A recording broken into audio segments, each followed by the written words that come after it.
Suscríbete a nuestro canal TVC Play y activa las notificaciones.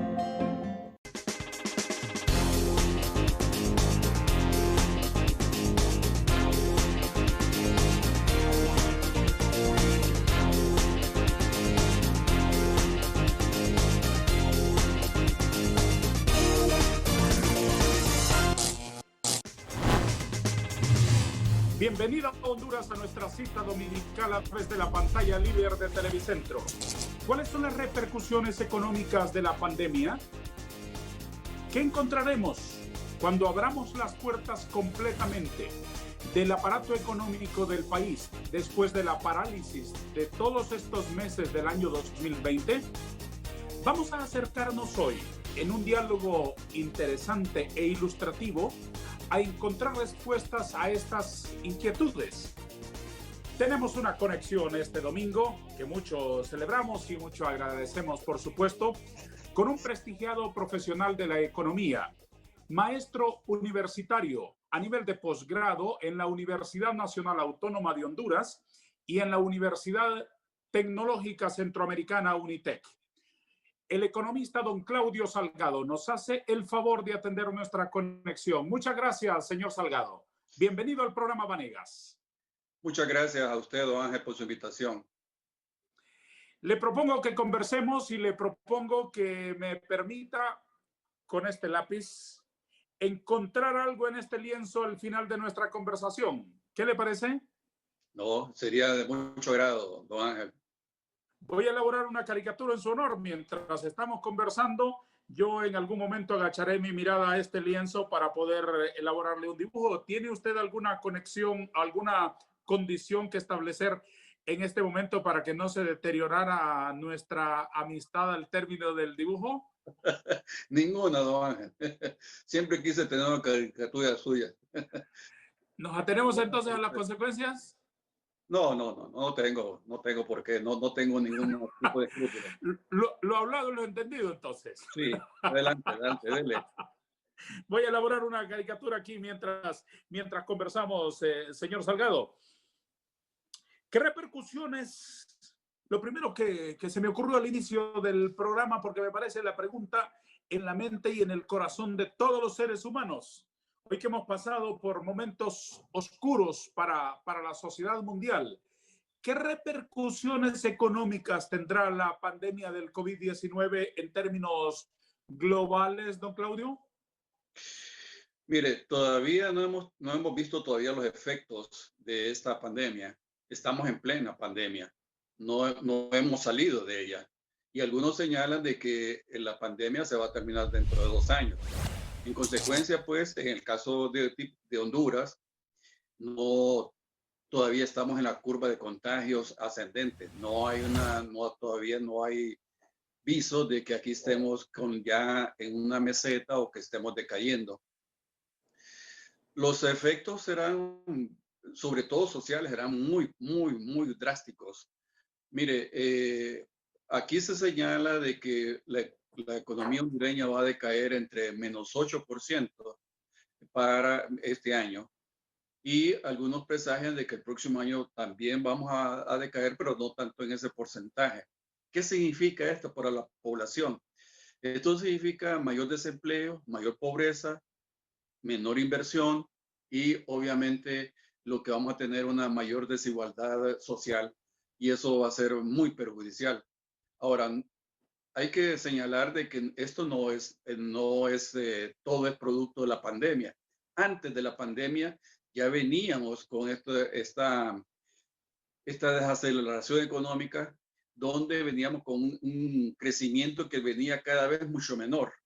Veníamos de un 4.8% en el 2017, después pasamos a un 3.7% en el 2018, luego pasamos al 2.1% en el 2019 y bueno, y para este año los pronósticos ya se lo dije que va a ser menos 8%. ¿Cuáles eran las expectativas de crecimiento económico para el 2020 en Honduras antes de que el primer caso de la pandemia se asomara en la China? Mire, se hablaba de que Honduras iba a crecer en 1%. O sea, la tendencia iba a seguir la misma tendencia decreciente. ¿A qué se debía toda esa mala racha de los últimos años? Mire, se debe en mi concepto, al mal manejo de la política monetaria y la política fiscal. O sea, teníamos una política monetaria, por ejemplo, que está muy estimulada más bien a las actividades especulativas más que las actividades productivas. Y por otro lado, teníamos una política fiscal donde el gran perjudicado era la gran población hondureña y solo estaba beneficiando a una pequeña élite. Entonces, estas medidas son las que han llevado a esa desaceleración económica. Obviamente,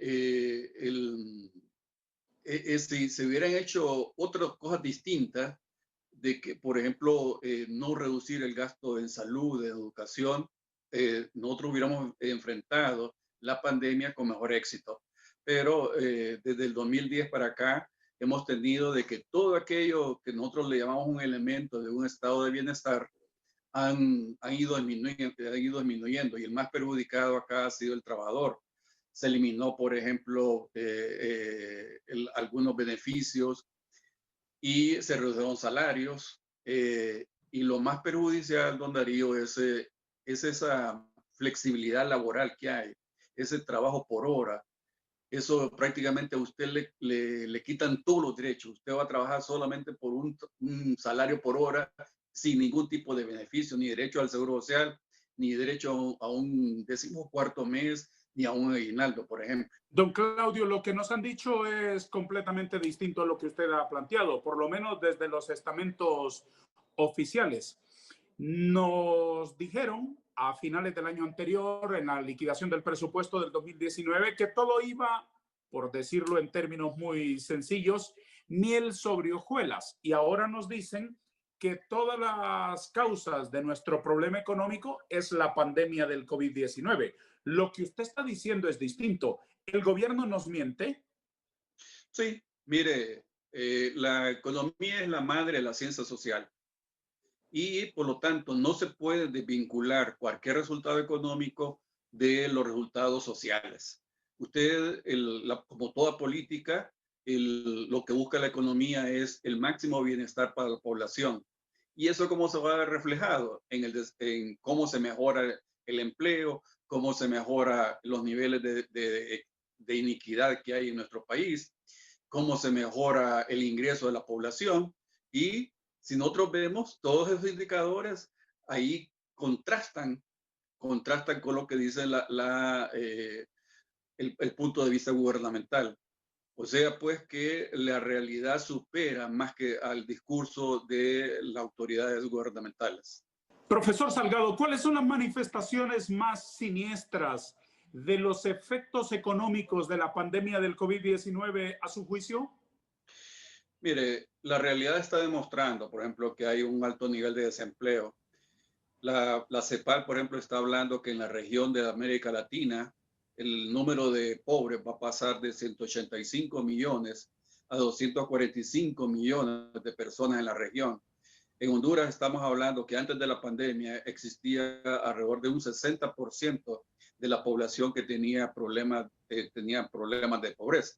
Y ahora con la pandemia, nosotros estamos pronosticando que este nivel va a llegar a un 70%.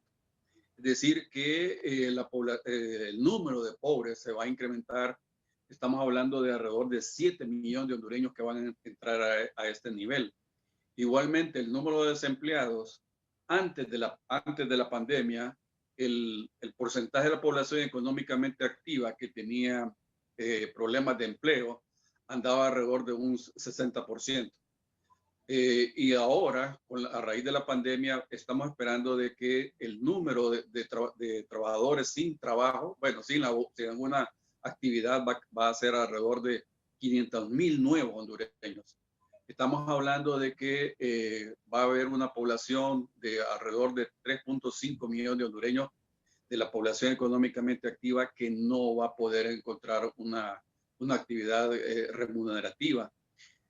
Y esto obviamente es catastrófico para cualquier economía. Aquí se necesitan medidas excepcionales porque la crisis es algo excepcional, entonces se necesitan personas con otra mentalidad. Ya le voy a pedir que nos haga un enfoque sobre las medidas que hay que tomar urgentemente para atajar esas consecuencias. Perfecto. Antes, por favor, ilústrenos sobre este acápite que me parece muy importante.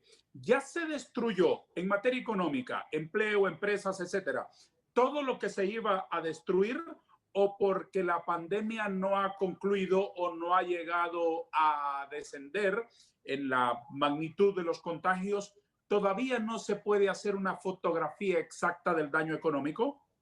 No, estamos cuando usted está en el mero ojo del huracán, cuando el huracán no está en su pleno apogeo, usted no puede medir las consecuencias que va a poner el huracán.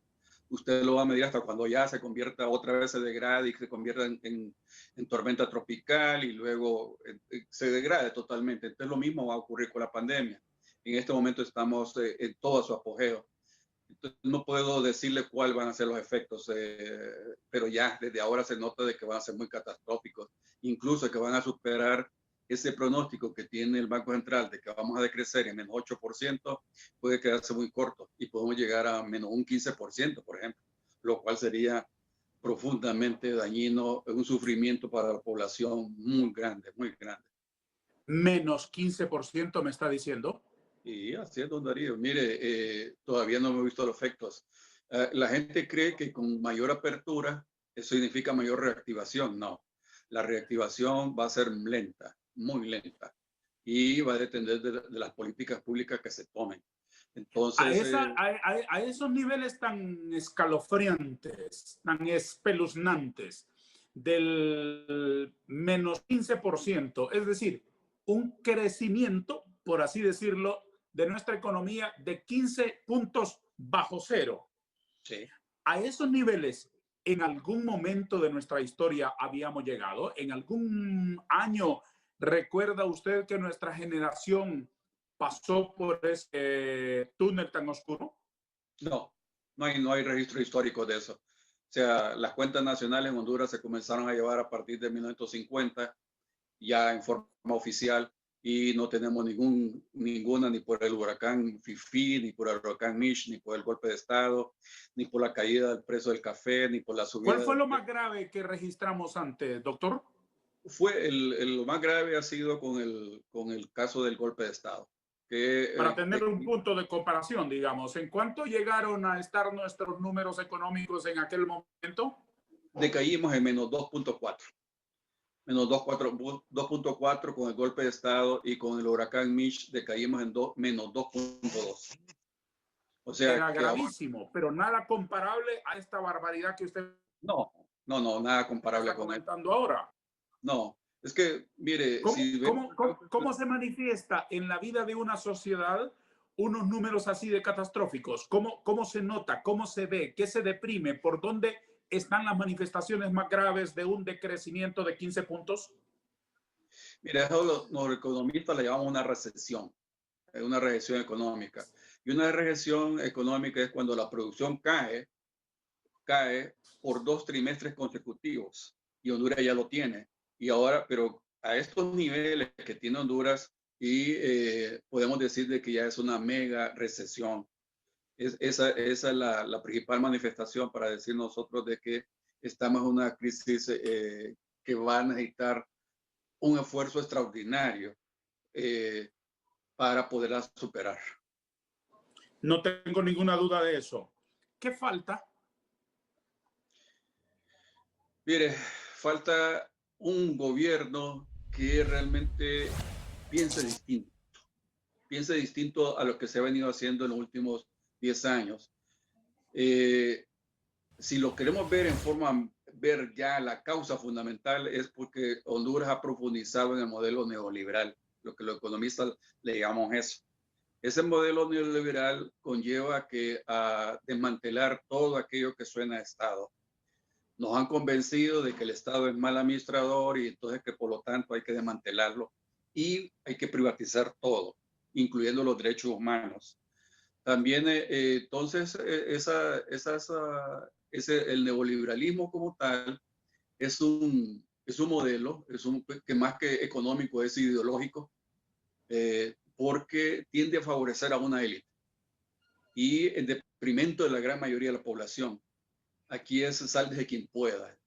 Entonces el neoliberalismo, y usted lo puede ver ahora con la carta encíclica del Papa, es muy reflexión. Ese documento debería estar en cada candidato político, debería estar en todo funcionario público, debería leer esa carta encíclica que acaba de emitir recientemente el Papa, donde él señala de que el neoliberalismo es pobre y es repetitivo. Pues para todas las crisis tienen la misma solución: más mercado, más privatización. Esa es la única solución que le dan, independientemente de lo que originó tal crisis. Para ellos la solución es única, es más mercado y más privatizaciones. Y eso obviamente va a perjudicar a la mayoría de la población que no tiene la capacidad para hacerle frente, enfrentarse todo como consumidor a este monstruo llamado mercado. Estamos aprendiendo mucho con las ilustrativas explicaciones del reputado economista nacional, don Claudio Salgado. Pero debemos detener un momentito nuestra conversación para que tengan la palabra nuestros patrocinadores.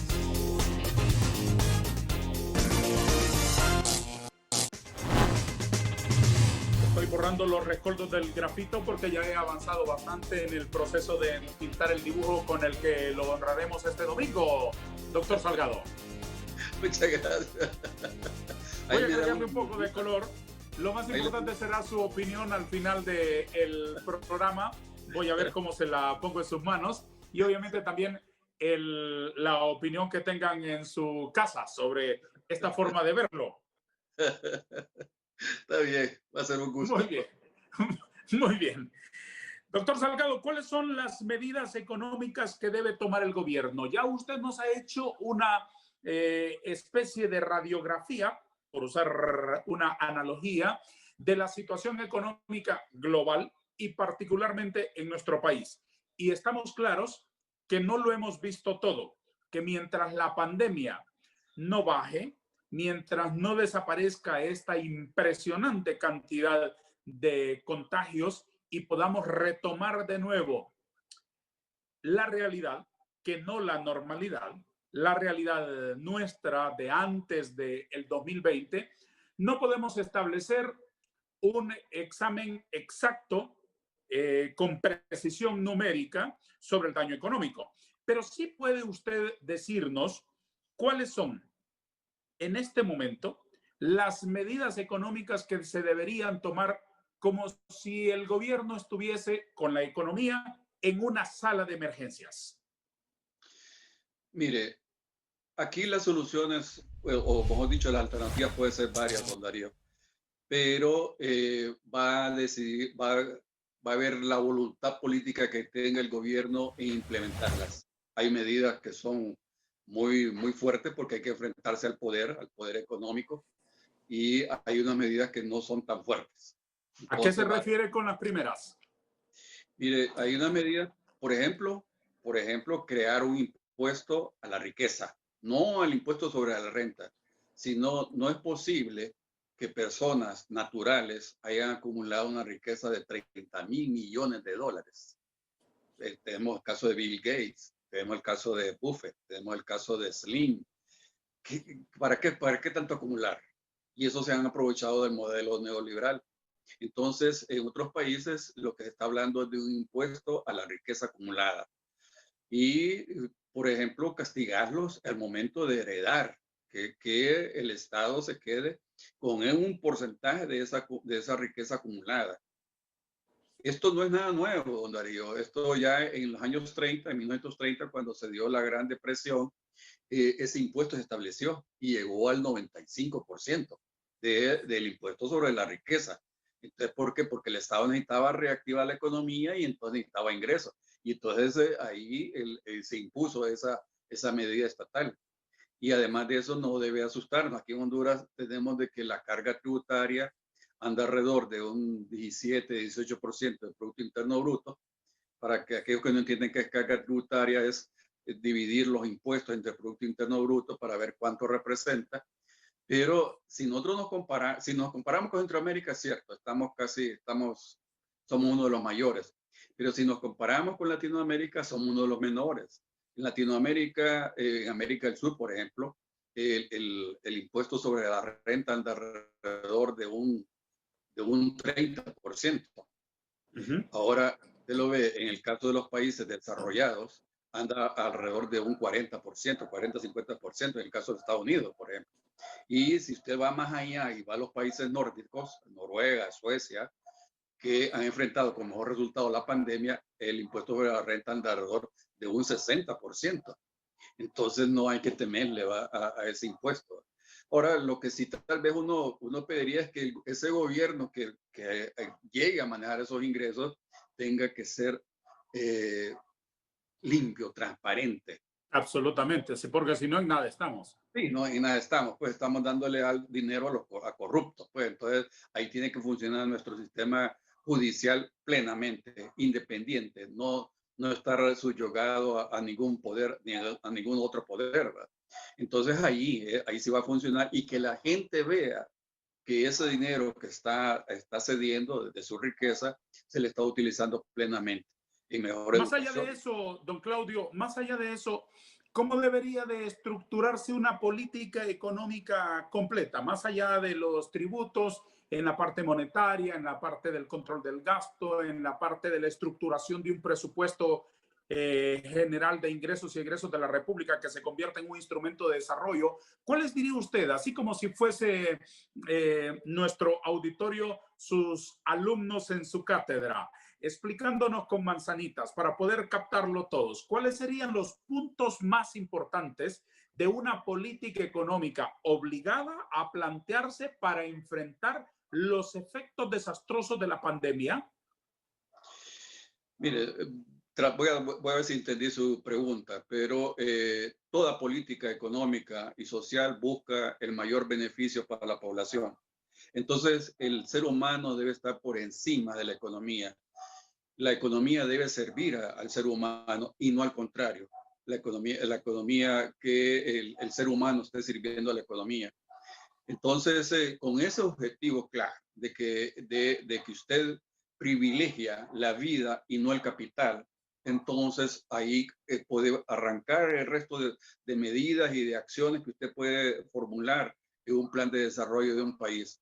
Pero si usted tiene, como el caso de en este momento, le voy a decir que eso no se habla mucho, lastimosamente, de que toda la política económica en Honduras se centra en las metas de inflación, todas.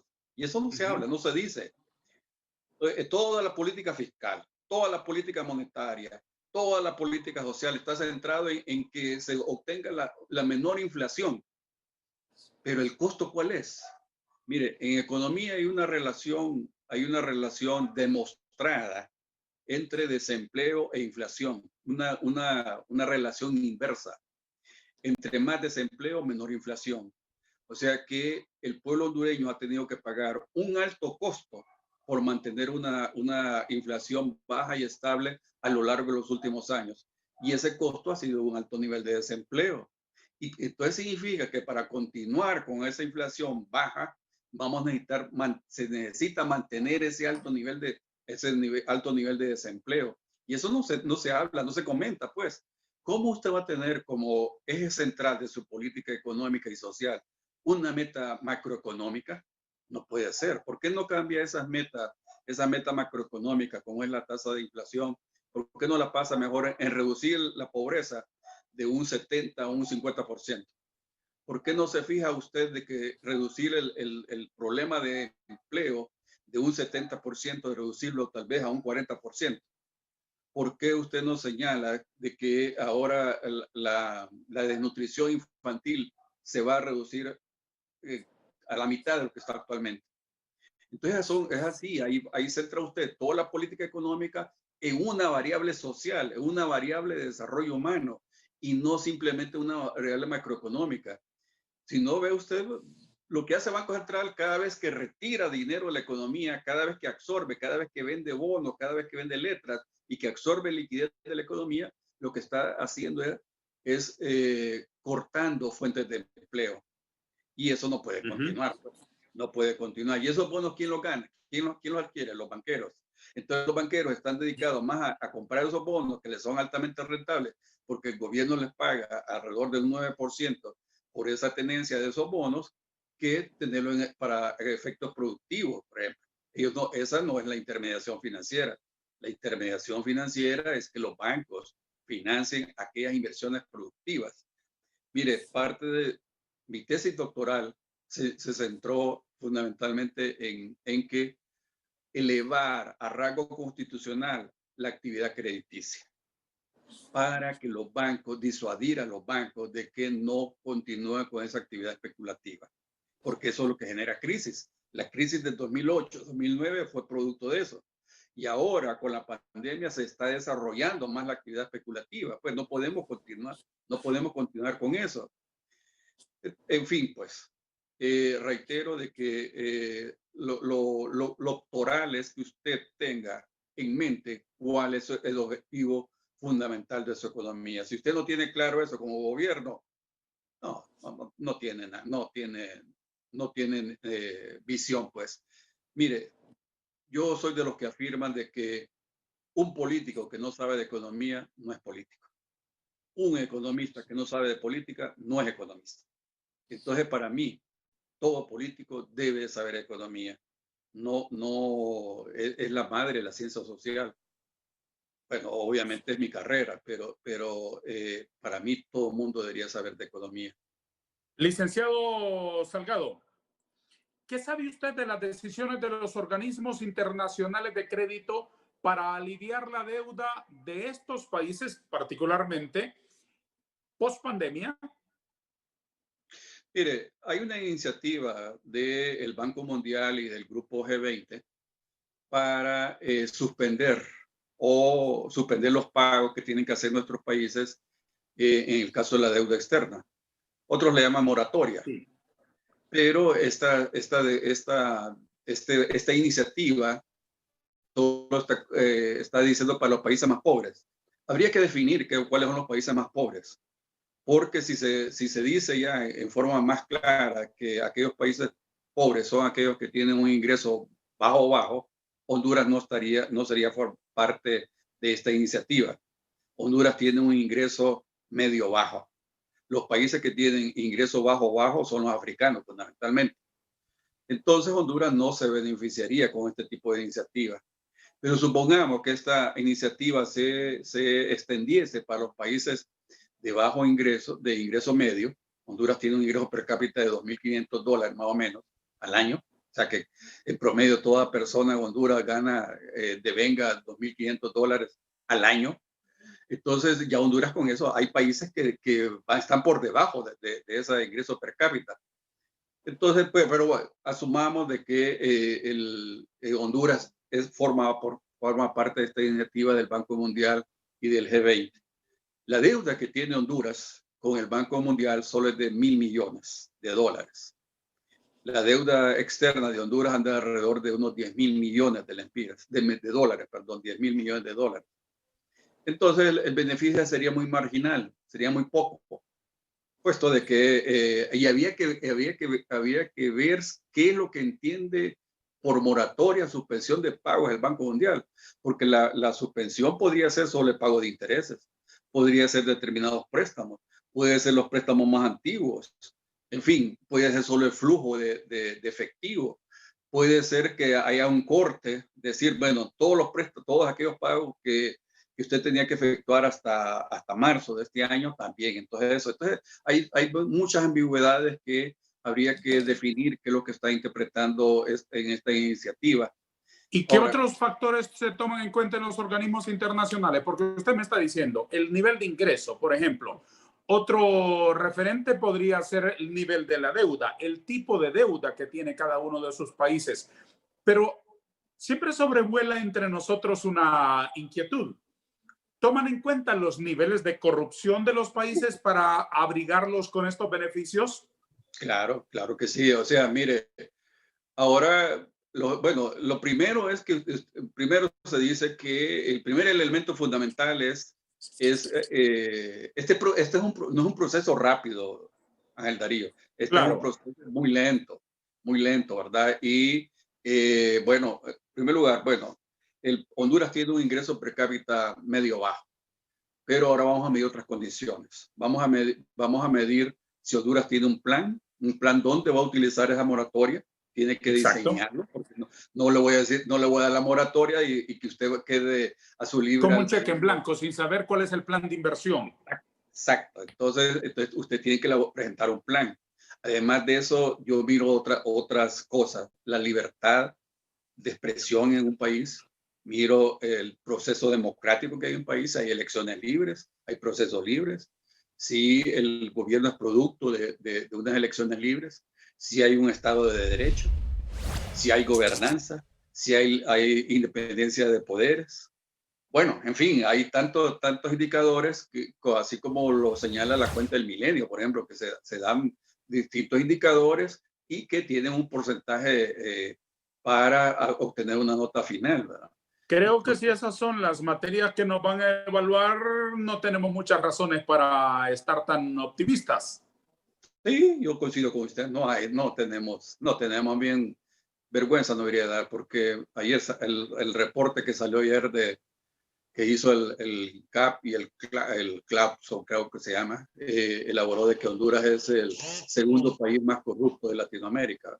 Solo lo supera Nicaragua.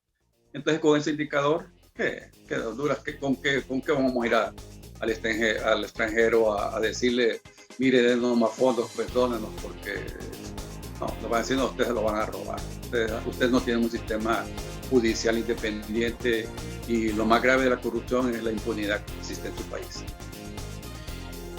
Una pausa. La segunda del programa Vanegas. Siga con nosotros, por favor. Solo es un minuto.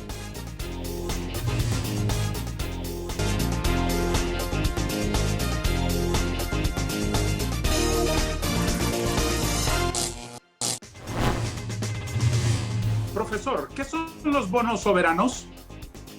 Mire, los bonos se le llama bonos soberanos porque corresponden a la emisión de un país. Una emisión de bonos que emite un país, todos se llaman soberanos. Y así se les llama a aquellos bonos que se colocan en el mercado financiero internacional. Entonces, un país viene y ofrece bonos soberanos y como no puede él colocarlos individualmente, entonces utiliza otro banco intermediario para que se los ofrezca a sus inversionistas.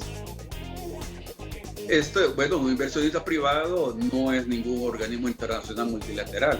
Va a exigir un plazo corto y va a exigir una tasa de interés mucho mayor o a la que prevalece en el mercado financiero internacional si existe un alto riesgo de que ese país no pague. Eso Entonces, ya lo encarece.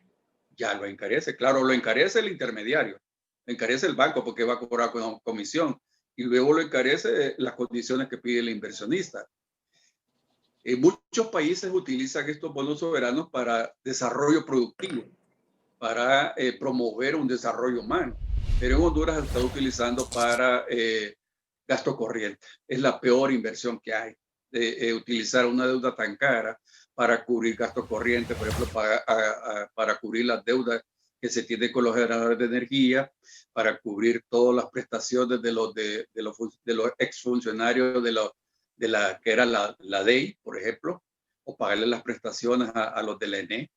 Entonces, es la peor inversión que hay. Mire, y si se mira individualmente, es la mayor deuda que tiene Honduras a nivel externo, puesto de que en la actualidad va a dar alrededor de 3.100 millones de dólares.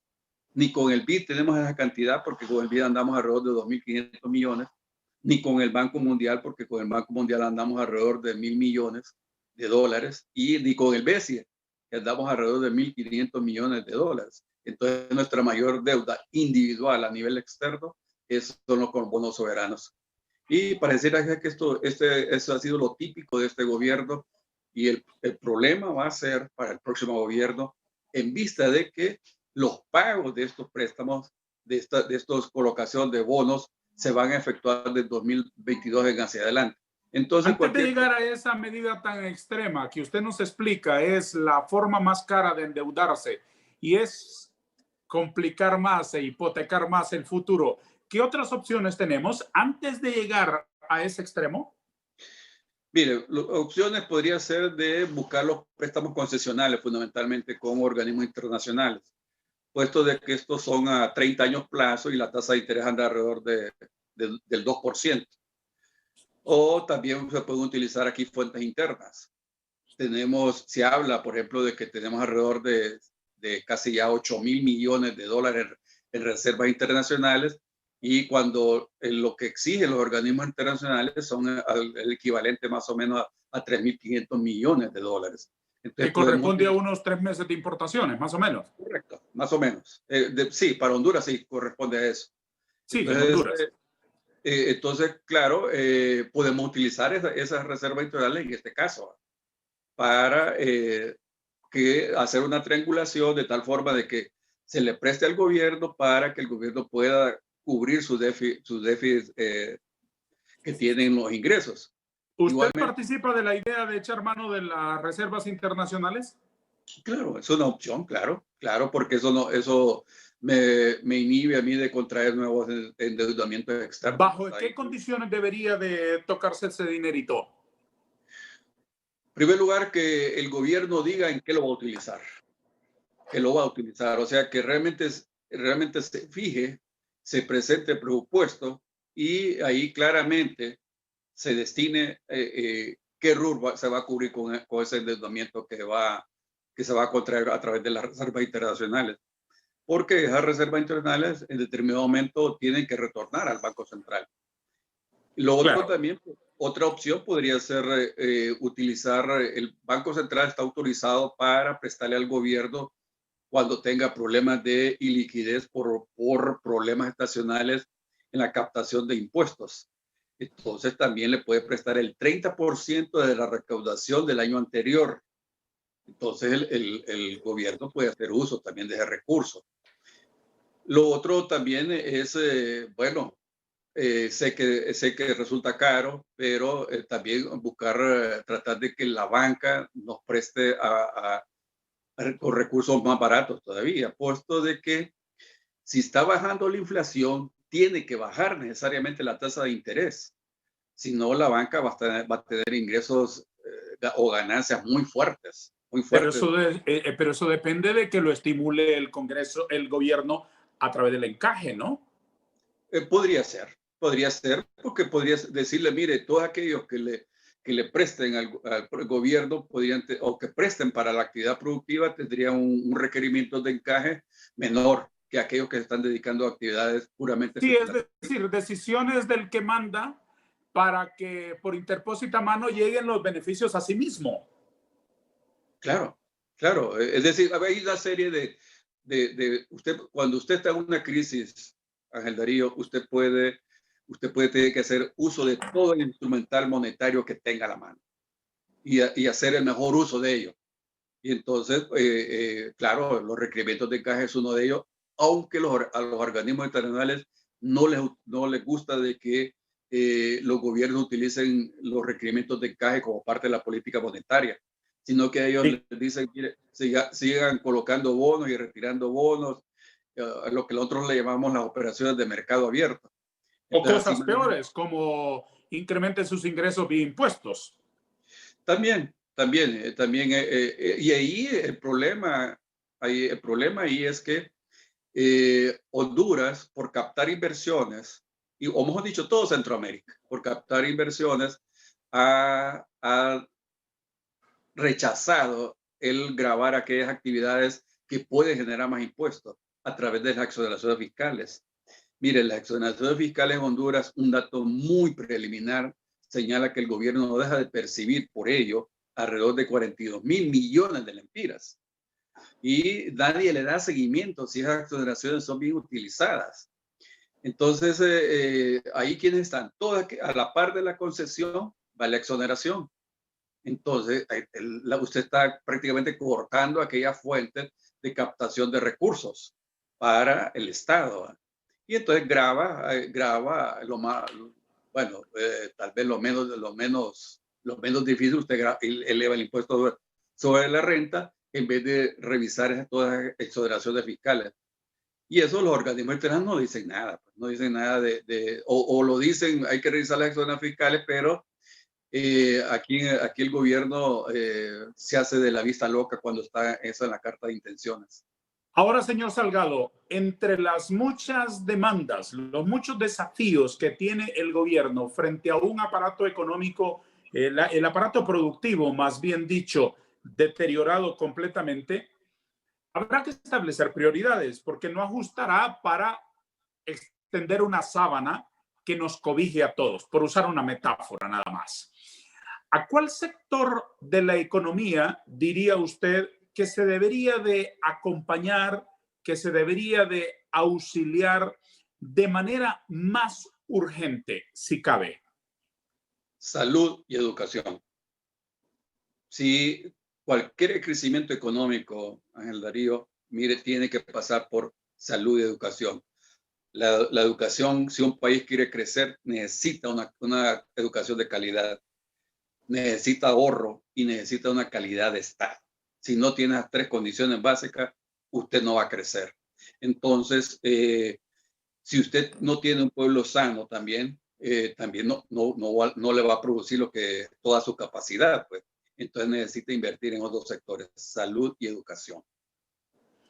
Y en cuanto a los sectores productivos, en cuanto a las empresas, en cuanto a los rubros, ¿a cuáles debería de acercarles el paraguas la política económica con mayor prioridad? Mira, Honduras ya casi está en una división internacional del trabajo y a Honduras le corresponde el producir el campo.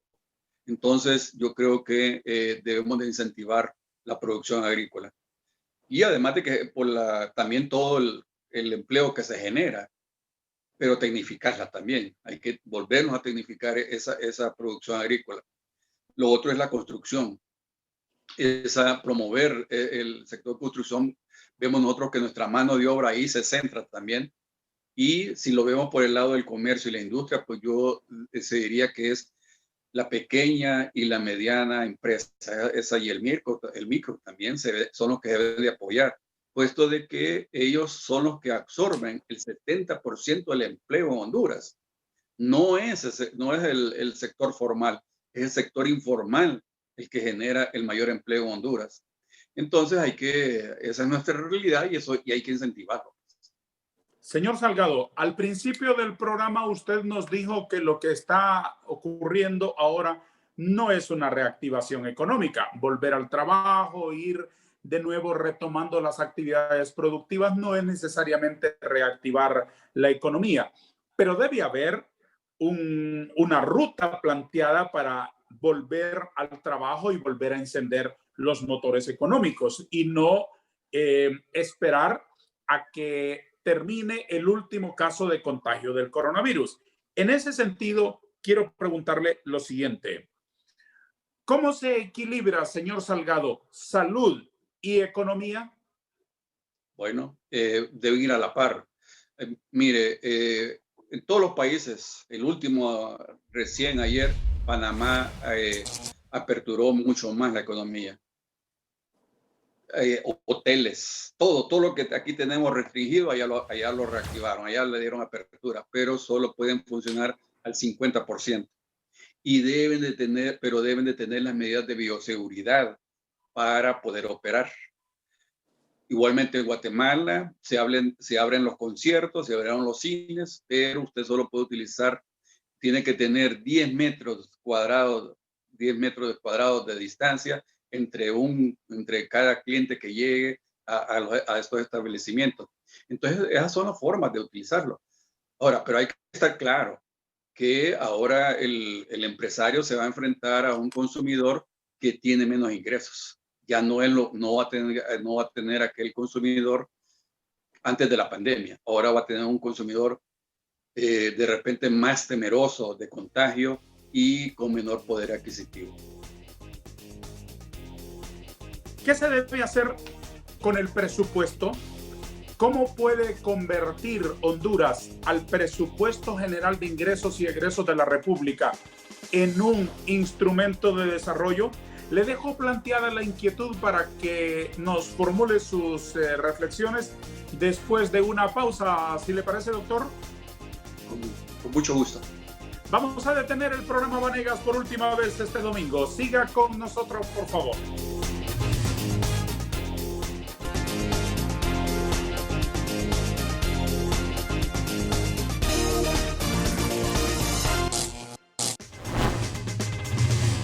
Doctor Claudio Salgado, ¿cómo se puede hacer en una sociedad como la nuestra que el presupuesto sea un instrumento de desarrollo? Mire, los economistas tenemos claro que no es lo mismo crecimiento que desarrollo. El crecimiento puede hacerse, puede hacer de que estemos creciendo el Producto Interno Bruto en 3%, en 4%, en 10%. Pero ya el desarrollo incluye cómo se distribuye ese crecimiento económico. Y entonces el desarrollo económico tiene que ver con la redistribución de la riqueza. Cómo está el nivel de salud, cómo está el nivel de educación, cómo están todos aquellos elementos de protección social. Entonces a eso nosotros le llamamos desarrollo. Si si un presupuesto no va dirigido a eso, entonces no es un presupuesto de desarrollo, es un presupuesto de crecimiento o de, qué sé yo, de gasto, tal vez, ¿verdad? Entonces, si el presupuesto nacional está dirigido o los renglones que más están creciendo son el de defensa y de seguridad, eso no es desarrollo. Porque cada vez que usted gasta en armas, son pupitres que usted quita a la educación. Cada vez que usted compra un avión o repara, entonces lo que usted está haciendo también es quitando recursos para que haya más camas en los hospitales. Si usted compra una barcaza militar, entonces también lo que está haciendo usted es quitando dinero para la investigación científica. Entonces, ese no es un presupuesto de desarrollo, pues.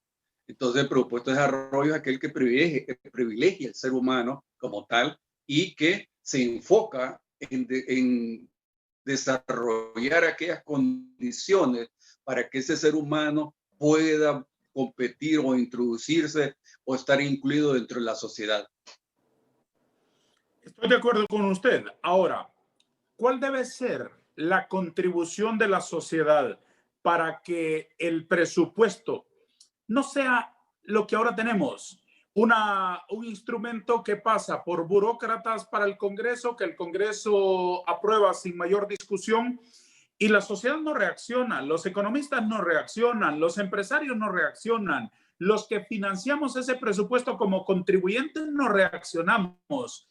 ¿Qué debemos hacer, por Dios santo, para poner orden en este que es, me parece a mí, la madre del cordero? Mire, aquí no se ha seguido el proceso de aprobación del presupuesto, desde la elaboración hasta la aprobación y la ejecución del presupuesto. Y eso ya está señalado, de que desde el momento en que se prepara, se formula el plan operativo anual, desde ahí debe participar la sociedad. Y por eso si usted ve que son leyes vigentes, el plan de país y la visión de nación, usted ve que ahí se dice que el presupuesto va a surgir de las mancomunidades y que ellos van a tener participación, ellos van a decir cuáles son sus necesidades y de ahí se le va a formular a cada Secretaría de Estado qué es lo que ellos requieren. Eso es fantasía, doctor, eso es fantasía. Pero es ley, doctor. Es ley, eso es una ley, entonces debe de cumplirse. Entonces quitemos la ley, pues. Si no vamos a hacer eso, no lo quitemos, pues. O por lo menos que cuando ya se esté elaborando, que por lo menos participe la población, que participe la sociedad y que no se diga que se sea socializado cuando se hacen conferencias nomás y se le presenta a usted en términos de 2 horas, se le da una presentación y ya se dice, mire, socialicé porque ya se lo presenté qué sé yo, al Colegio de Economistas y bueno, ya hicimos una conferencia con ellos. No, o a un par de amigos del gobierno y ya está. Solo para validarlo así por encimita. Es correcto. Mire, un verdadero presupuesto es que surge de la base. No, o que la población debe conocer cuáles son sus necesidades reales. Y no que el gobierno decida cuáles son las necesidades. No, el que está en el campo o el que está en cada municipio sabe cuáles son, qué es lo que a ellos les surge, ¿va? Entonces, una última cuestión para escuchar una reflexión suya. ¿Qué le ha parecido la gestión del gobierno en materia de administración de nuestros recursos durante la pandemia, Invest incluido? No, yo no la desapruebo totalmente. La desapruebo. Y desapruebo la política monetaria y fiscal que ha seguido en los últimos 10 años. Totalmente. Usted ve que todo el ajuste que se hizo, por ejemplo, el grosero ajuste inequitativo que se hizo en el 2013, 2014, perjudicó a las grandes mayorías. Entonces, y así ha sido la política económica y social que se ha de los últimos años. Y ahora con la pandemia son los resultados. La pandemia desnudó el fracaso que teníamos en el sistema de salud, por ejemplo. Entonces, y ahora con todos los actos de corrupción y todo lo que se habla de los famosos hospitales móviles, que es lo más resaltante, pero hay otras operaciones también ilícitas que se han dado. Entonces, no, eso no. ¿Qué impresión le ha causado eso? No, repudio total. Ha sido un impacto negativo totalmente, un rechazo, igual indignación, que igual que a la gran mayoría de la población hondureña. Tengo una caricatura que ofrecerle. Estoy llegando al final del dibujo justo cuando se nos termina el tiempo para conversar aquí en la pantalla líder de Canal 5. Voy a hacerle una fotografía al dibujo y voy a enviarla inmediatamente a su teléfono mientras la comparto con el público. Este es el dibujo humorístico con el que honramos la presencia hoy en el programa Vanegas de Televicentro del doctor Claudio Salgado, un distinguido economista nacional que nos ha ilustrado hoy con sus opiniones sobre las consecuencias de la pandemia. ¿Ha recibido el dibujo, doctor Salgado, y me dice qué opina del mismo? Sí, lo he recibido. Realmente esa ha sido una característica de mi vida, que es el cejudo. Todo el mundo me decía que por qué no me cortaba las cejas de en medio. Y yo dije, no, esa va a ser mi característica y así me voy a quedar. Así que muy agradecido con la caricatura. Muy amable, va a ocupar un lugar privilegiado. ¿Le gustó, a pesar de esa subliminal crítica que me ha hecho? ¿Le gustó? No, me ha agradado, Primera vez que me hacen una de ellas. Muchas gracias. Bueno, muy bien. Gracias. Es un obsequio para usted. El original vamos a enviarlo a su oficina en las próximas horas. Antes de cerrar nuestro interloquio, por favor, denme una palabra, una sola palabra como respuesta a mis últimas inquietudes. ¿Cuánto dinero es suficiente? Personalmente, una población debe tener un ingreso mensual de 20,000 lempiras. ¿Quién paga los platos rotos? El pueblo hondureño, la gran mayoría. ¿Cuánto saben de economía nuestros políticos tradicionales? Un 10%. ¿Qué se compara con el daño económico de la pandemia? 5 veces el golpe de Estado. ¿Cuánto merece de calificación el gabinete económico de 1 a 10? 4. ¿Qué hay que hacer para salir de la pobreza? Estudiar, centrarse en el estudio y aprovechar todas las oportunidades y el gobierno también promoverlas. ¿Cómo califica el uso de los bonos soberanos? Pésimo. ¿Dónde hay que apretarse la faja? En lo no indispensable. ¿Cuánta corrupción percibe? 90%. ¿Cómo ve el futuro económico? Incierto. Un futuro totalmente incierto. Gracias por haber estado aquí, doctor Salgado. Aprecio mucho sus ilustraciones tan brillantes. Le deseo muchos éxitos. Muchas gracias por tenerme como invitado. Muchísimas gracias. Lo espero cuando quiera volver a conversar con nosotros. Las puertas están abiertas. Esta es su casa. Gracias, doctor. Muchas gracias a usted. Un placer. A todos. Gracias. Adiós.